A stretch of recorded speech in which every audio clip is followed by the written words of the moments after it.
So how do you heighten that awareness and get the word out so that you can actually make changes in your community and do the good work that you're trying to accomplish?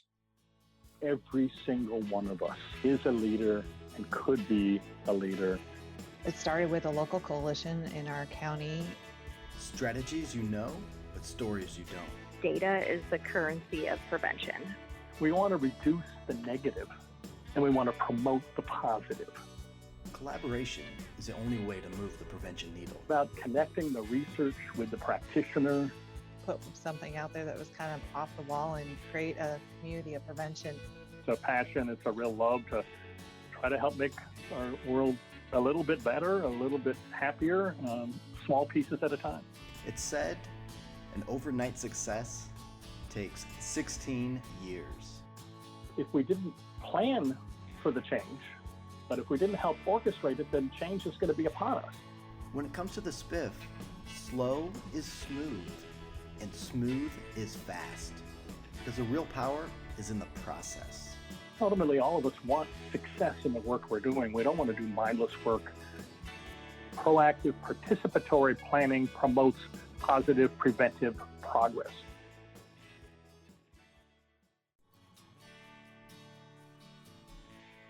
This is the Mid-America PTTC podcast. I'm your host, Dave Clausen from the Mid-America Prevention Technology Transfer Center. This is episode 36, and today we'll be talking with Dr. Joyce Sweeney. And Dr. Sweeney is the Deputy Director of Training, Coalition Development, TA, and Community Outreach at CADCA. Now, some of you may know, CADCA is the Community Anti-Drug Coalitions of America, and they are some true prevention leaders. So we're just gonna jump right into today's episode. But real quick, before we get into the content, we would like to thank our funder, the Substance Abuse and Mental Health Services Administration. And a quick note, although funded by SAMHSA, the content of this recording does not necessarily reflect the views of SAMHSA. Without further ado, let's get into today's episode. Okay, I would like to welcome Dr. Joyce Sweeney. Thanks for joining us, Joy. Hey, Dave, thank you for having me. I really appreciate the opportunity. Oh, so glad to have you. Glad we were able to finally set this up and have you on the show. And I got to tell you, I want to jump right in because there is something that is just awesome about your background that our listeners, I feel like, would really love. You've got ties to our Mid-America region. Can you tell me what those ties are? Of course. Yes, definitely. For those of you that don't know me, I was the deputy. I am currently the deputy director at CADCA, but I was the executive director, CEO of the Council for Drug-Free Youth in Jefferson City, serving several counties, I think about 5 or 6 counties throughout central Missouri. I also served on the Tobacco-Free Missouri board for the state. So yes, definitely ties to central Missouri. Lived in Jefferson City for 17 years with my husband and 4 children. So definitely ties to right there in Mid-America. Yes, boots on the ground perspective. I love it. I love it. I mean, there's been so much great prevention work going on in our region. But now that you've kind of made the transition to CADCA, can you tell us a little bit about this position? Because when I looked at the title, it said Deputy Director of Training, Coalition Development, TA, and Community Outreach. What all is that? It is a lot. And like I told everybody in central Missouri as I was leaving, everybody was shocked when we announced that when I announced that I was taking a different position, because they knew how passionate I was about Council for Drug-Free Youth there in mid-Missouri. And so I feel like this position allows me to help coalitions all across the country do what we were doing in central Missouri. And so instead of just having the opportunity to help one particular region within the country, I'm able to help the entire country develop coalitions and work to help our youth stay drug-free. couldn't be happier, couldn't be in a more rewarding position. So training, obviously, the training is primarily for coalitions. The coalition development is to help coalitions be able to apply for drug-free communities or Partnership for Success or CARA grants, different opportunities like that. Technical assistance, coalition development are kind of around the same thing. Mhm. And that's why we kind of transitioned that terminology from TA or technical assistance into directly coalition development, because I think coalitions understand that a little bit more.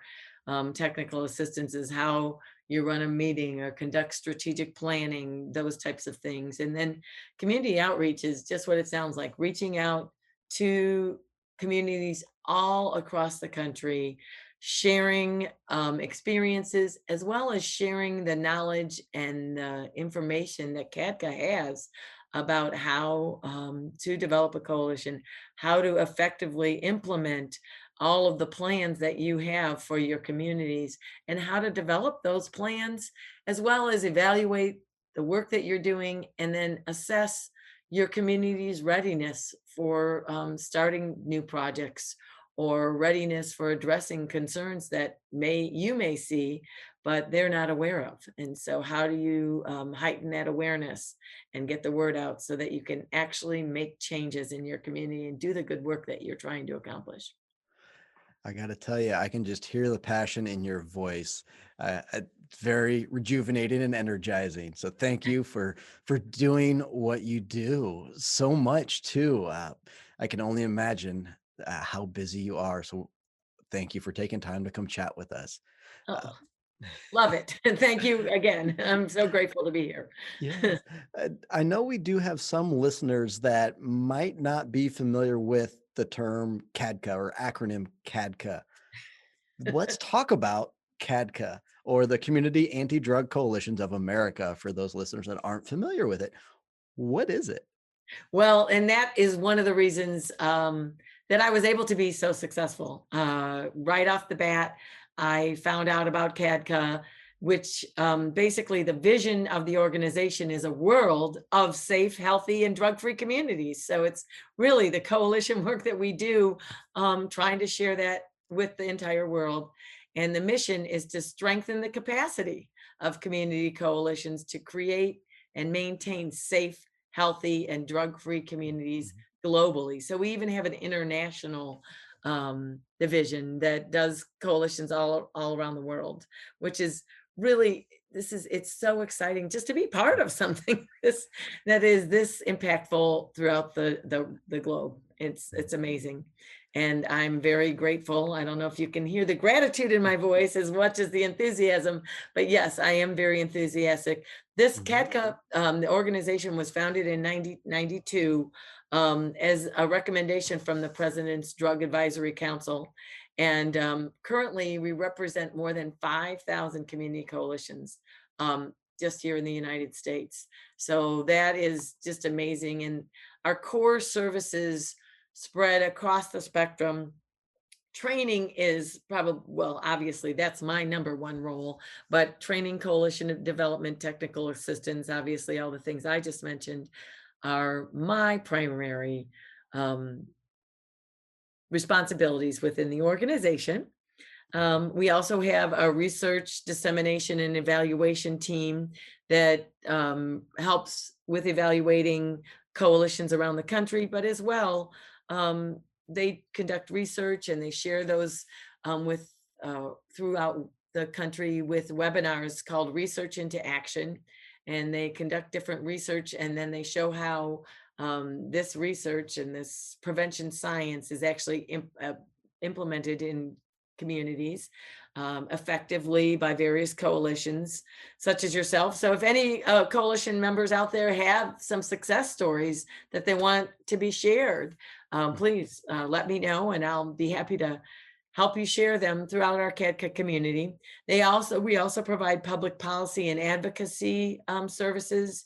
We do two major special events, one being our National Leadership Forum that happens typically in Washington, D.C. area the first week of February annually. And then we have our mid-year training institute, which typically happens sometime the end of July, occasionally the first week in August every year over the summer so that more youth can be involved. We have a communications department. We have an international program department.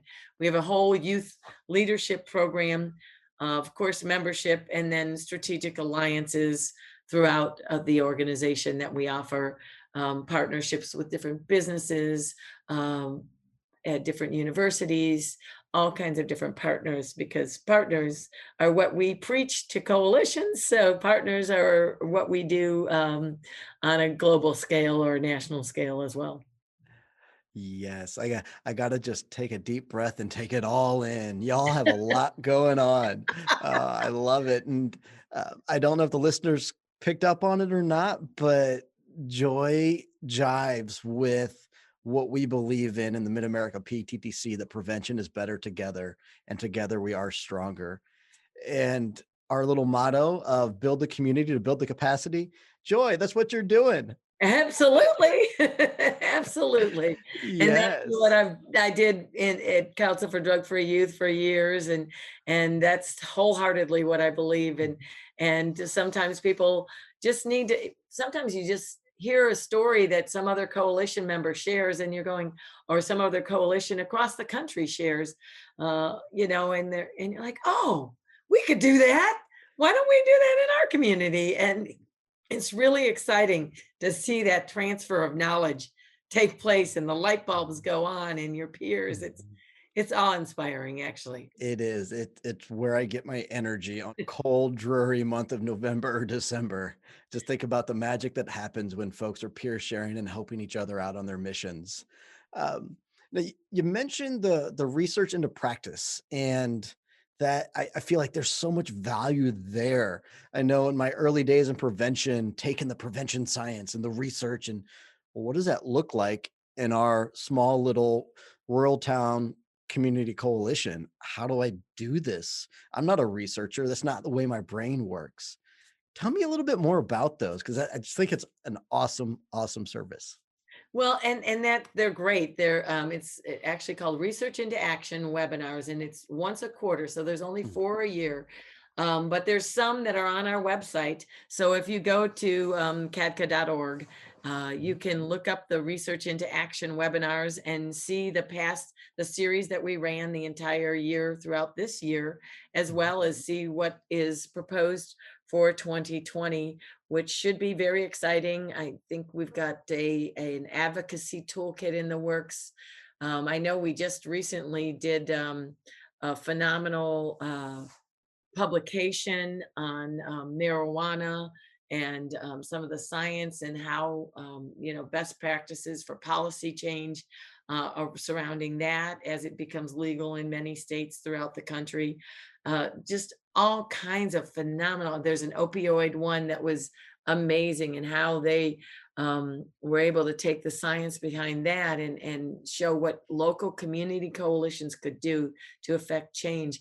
And we were able to get business partners to help support training for local coalitions. So a whole cohort of coalitions went through this virtual training this year because of a business partner of CADCA's, which is really, again, more partnerships, more excitement because of the opportunities that it provides us. Mhm. It's really exciting. Yes, I'm gonna keep saying it, but prevention is better together. It Yeah. So really is. There's two more things I want to ask you about that I know y'all are offering, and I think our listeners would love.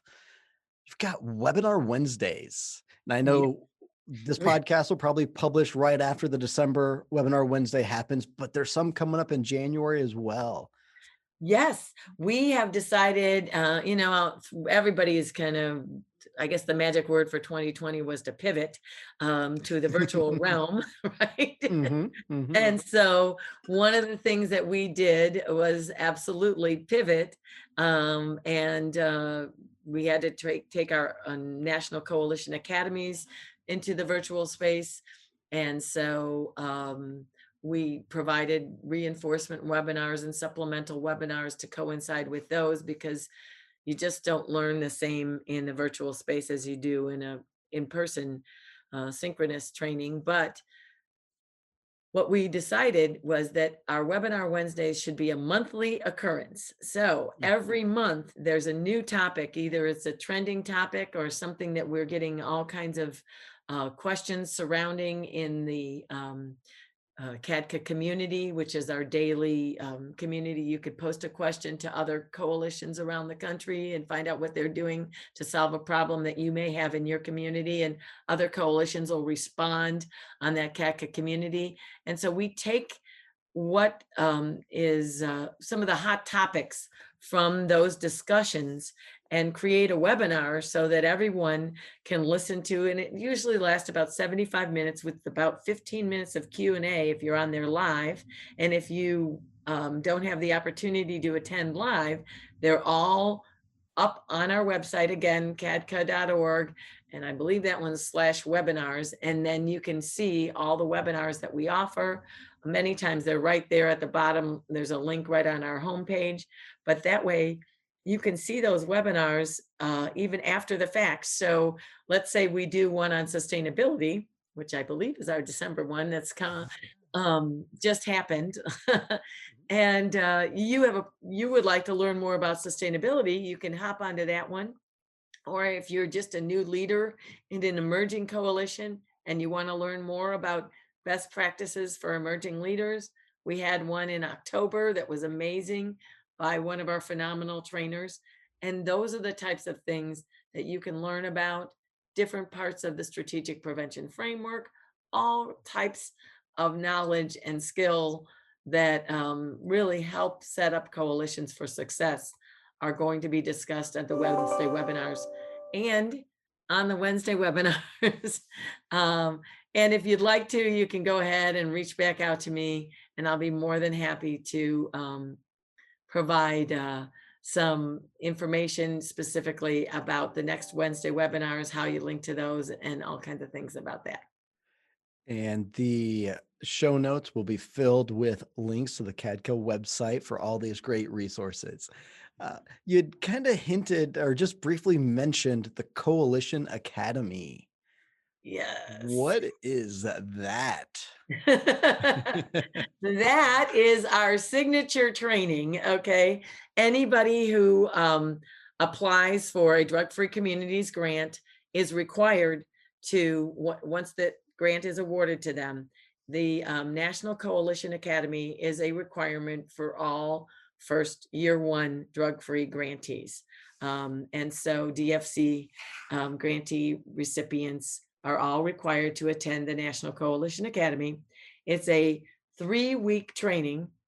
You do one training the first quarter of the year, the second training sometime around May, June, and then the third training July, August. And each one of those are week-long trainings where we go through the whole strategic prevention framework. We talk through logic models and action plans and really implementing, evaluating, and sustainability, and building in cultural competency in the work that we do. It is, like I said, it was what inspired me to be so effective in our community. We help with advocacy and starting, and we teach everybody the 7 strategies of community change. And one of the most important components of that is policy change. And you think, well, I can't change the law. Well, you can't do it by yourself, and you can't do it if you don't know what it is that you're trying to accomplish and what you need to do to affect change in your community. And some of the things that I've seen in our communities throughout Missouri is the Tobacco 21. Being a part of the Tobacco Free Missouri organization, I saw Tobacco 21 become implemented in numerous coalitions, and it took the entire community, the health sector, the business sector, youth sector, parents, all of them, schools, all working together to implement these new policies and come before city council members and present it, or come before county commissions and present this information, the value, show them the data, show them the efficacy in other communities, and really get the work done. And the National Coalition Academy teaches coalition leaders and their volunteers how to do that. And the big thing about it is we're working very diligently over that whole time span to help you take it back to your coalition and share the knowledge. So it's not just held within the staff of the coalition, but the community members of the coalition are also have access to this knowledge and information and the processes that are implemented. And so those are some of the ways. That's why in between each, you have a couple of months to get it back to your community and then bring back to the training what you were able to share in your community, what challenges you had, and if there's any opportunities or any good work that came out of sharing that information with your coalition. Mhm. Ooh, thorough. I'm hearing not only is it educational and informational, but it's also empowering and transformational. Is that a fair Uh, summary? Yeah, fair summary all the way. 1,000%. That's why, I'd like to see coalitions that aren't drug-free communities already come through this training, and then you'll be that much stronger when you submit your application to become a drug-free community. And that's my goal, is to help more communities be able to apply and submit strong applications so that not only are they eligible, but they're awarded, because a lot of times people get disenfranchised. I know that when I went through the Coalition Academy, there was a lady there who submitted her drug-free community grant 6 times before she was awarded that grant. I was just I was like, wow, that's persistence. That's all I can say about that. Uh, Yes. she really stuck in there. But I know a lot of times you either don't have the time or you don't have the resources to continue to apply like that. So fortunately for her, she did have both and was able to become successful. But every grantee receives feedback. And so you are able to take that feedback. And that's one of the ways that CADCA can help you, is if you do apply for a grant, a drug-free communities grant, and you are not awarded, our coalition development team can walk you through with your feedback and say, here's how you can make this stronger. Here's what you can do to improve on the next application. And they'll actually help you. You can give them the grant submission for review, and they'll help show you some things that you can do to modify it and improve it and strengthen it. That feedback just sounds so valuable. And I hope this didn't just answer my last question that I've got for you with that one there too. Uh, but it might have, because it sounds just very, very important and very beneficial for the listeners. But yeah, I want to ask just one more question before we call this episode over.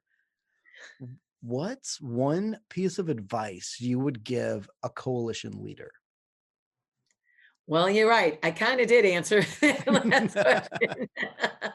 um, but if you can't take the 3 weeks, or you don't have the time or the resources to attend 3 weeks of the National Coalition Academy, because if you aren't a year one drug-free communities grantee, or a year six, because you have to reapply after 5 years. So the year six drug-free communities grantees are also eligible to attend the training. The year ones are required to. The year sixes, I have the first opportunity for refusal of attending. But non-drug-free communities grantees, DFC grantees, are also eligible. And we do like to include a few in the National Coalition Academy, but they're kind of put into a lottery. So you don't always get awarded. But I would strongly advise any coalition leader to attend that academy. But also, you know, even just becoming a CADCA member is amazing. It's a nominal fee. It's worth every penny. The daily information going on the CADCA community. And after the Wednesday webinars, the CADCA members can come to the CADCA community and get specific answers from the trainer. The trainer will sit in the webinar and respond directly to any additional questions that you have about the training that you just attended. We offer special benefits and special trainings that are just for CADCA members. And if you're a small coalition, you can join as an individual. I think it's only $50, or as a coalition for $200. And then every member of your coalition could have a CADCA login and have access to all of this information. But the daily sharing of information among coalitions across the country is absolutely more value than you'll ever get. It's the best way of spending $200 I can think of. you know, Mhm. and it's not about preaching that you've got to spend $200 in order to do all of the work that we do. We have to charge something for membership. So Mhm. it's not, this wasn't a sales pitch, but I certainly don't regret joining CADCA as a coalition leader. It was the best decision that I made for help my community, helping me to help my community. I can imagine. I'm putting myself in the shoes of a new coalition leader or someone that's trying to get a coalition together, might not have an existing network or folks that they could lean on for help and advice. So having access to both your trainers and your team, but then also that community, really, having folks to ask for help is important. Knowing where to go to get that help is important. And when it comes to knowing where to get that help, there'll be links, of course, to our PTTC website in these show notes, but also to the CADCA website and Webinar Wednesdays, and probably a few other links in there as well. And y'all are on social media, right? Yes, of Uh, course we are. Twitter, Facebook, I don't know, every single one of them. Yes, CADCA's all over social media, and we blast those things out all the time. We update. As a matter of fact, we have our National Coalition Academy will be virtual. We've announced that it will be virtual this year. So registration is open right now. Please go on and register. Encourage your coalition members to register. We've got youth opportunities to register. There's a whole entire youth track so that young people can attend. And the great thing about having it be virtual is all the sessions will be recorded so you can attend 5 sessions. Look, because that's what always happened to me when I went in person.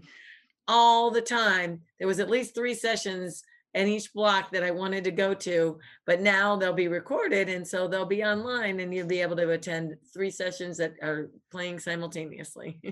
so you're not going to miss out. I dig it. I dig it. And just a teaser for the listeners in the Mid-America region, stay tuned because Joy and I both believe prevention is better together and together we are stronger. So we might be working on some collaborations and some projects together for the region. So y'all stay tuned. Thanks for listening and Joy. Thanks so much for doing what you do, being who you are, and being a partner and friend of the Mid-America PTTC. Thank you. Thank you, Dave. I appreciate, again, very, very grateful to be here today, and can't wait to come back and visit my friends in Missouri.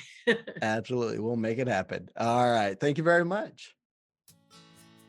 That concludes this episode. Thank you all for not only taking time to listen, but your continued work to make our region safe, healthy, and drug-free. If you'd like to know what training we have coming up, check out our website at pttcnetwork.org. And remember, prevention is better together, and together we are stronger.